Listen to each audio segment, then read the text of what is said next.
किसान भाइयों नमस्कार, आपका स्वागत है। किसान परंपरागत खेती को छोड़ करके विभिन्न प्रकार की अच्छा उत्पादन देने वाली लाभदायक खेती करना पसंद करते हैं। उसी श्रृंखला में ये वीडियो तैयार किया गया है। यदि आपने अब तक चैनल को सब्सक्राइब नहीं किया है तो अवश्य कर लें। ग्राफ्टेड बेर बहुत प्रकार के होते हैं, परंतु विशेष प्रकार की 3 किस्में जो कि सभी प्रकार की भूमि में हो जाती है और अच्छा उत्पादन देती है। थाई बेर आपको दिखाई दे रहे हैं। ये बड़े बड़े बेर होते हैं, हरे रंग के। इनका वजन ज़्यादा होता है, स्वाद मीठा होता है दूध की तरह से, और बाजार में बहुत महंगे भाव से बिकते हैं। दूसरे प्रकार के बेर होते हैं सेव बेर। इनकी शक्ल एकदम सेव जैसी होती है, इनका टेस्ट भी बिल्कुल सेव जैसा ही होता है। इलायची बेर, जैसा इनका नाम है वैसे इनकी शक्ल इलायची जैसी, बीच में से थोड़े से बड़े और दोनों किनारों से चपटे, एकदम तीखे टाइप के होते हैं। किसान भाइयों, मेरे बेरों की खेती की हुई है। करीबन 1.5 बीघा भूमि के अंदर 200 से ज़्यादा बेर के पेड़ लगे हुए हैं। उनको 3 साल हो गए हैं। जब तक ये छोटे थे तब तक तो इतने ज़्यादा फल नहीं आते थे, परंतु अब की बार क्योंकि 3 साल के पौधे हो गए तो बड़े हो जाने से बड़े अच्छे बेर इनके लगे हैं। इनमें उत्पादन की दृष्टि से देखें तो थाई बेर सबसे ज़्यादा बढ़िया उत्पादन देते हैं। ऐसे थोक में भी बेचें, 40 रुपये से कम में ये नहीं बिकते, बड़े अच्छे इनके भाव मिलते हैं। किसानों का फसलों को उत्पन्न करने का मुख्य उद्देश्य लाभ प्राप्त करना होता है।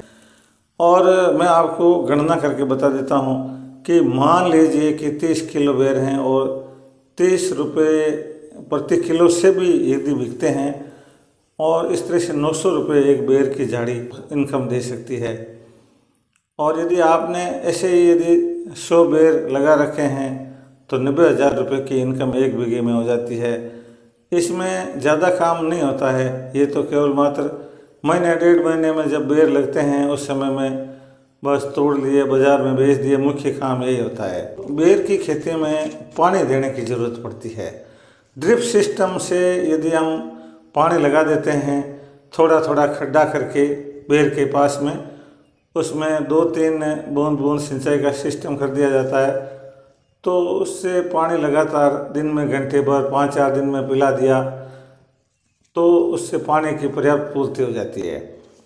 पानी मिलने से ये पौधे बढ़ते हैं। दूसरी बात इसमें होती है खाद देने की। आप गाय का गोबर है, भैंस का गोबर है, बकरी की मेंगनी, जो भी कोई है, 2 तगारी भर के उसमें डाल दीजिए।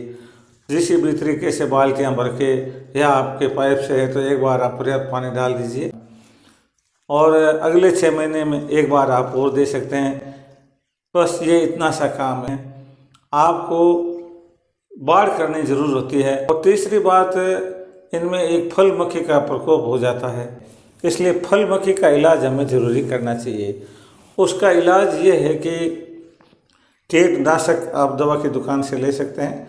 एक बार जब फूल लग जाते हैं बहुत सारे, और फूल लगने के बाद में फिर छोटे छोटे बेर बनने शुरू हो जाते हैं, ज़्यादातर बन चुके होते हैं उस समय में। ऐसे नहीं है कि भाई फूल लग रहे हैं और आप दवा छिड़क दें तो फिर फूल मुरझा जाएंगे दवा से। बेर लग चुके होते हैं, फिर बड़े होने वाले होते हैं, उस समय में एक बार दवाई छिड़क देते हैं। उसके बाद में फिर महीने भर बाद, 15-20 दिन बाद 1-2 बार, बस 2 बार बहुत है। मैंने इस बार केवल मात्र 2 बार छिड़काव किया था कीटनाशक का, और मेरे जो फल हैं बेर के बिल्कुल एकदम ताज़े हैं, एक भी कीड़ा नहीं है, एकदम खाने लायक है। देख करके दिल बाग बाग हो जाता है। तब मेरे विचार आता है कि हाँ भाई, ये मेरी जानकारी है, मेरे तक नहीं रहनी चाहिए, किसान भाइयों तक जानी चाहिए, क्योंकि जानकारी ही बड़ा धन है। आपको जानकारी मैंने दी है, आप उसके अनुसार खेती करेंगे तो आपको बहुत मीठे मीठे फल मिलेंगे, बहुत ही लाभ होगा, आपकी आर्थिक उन्नति भी होगी, आप समृद्ध किसान बन जाएंगे। धन्यवाद।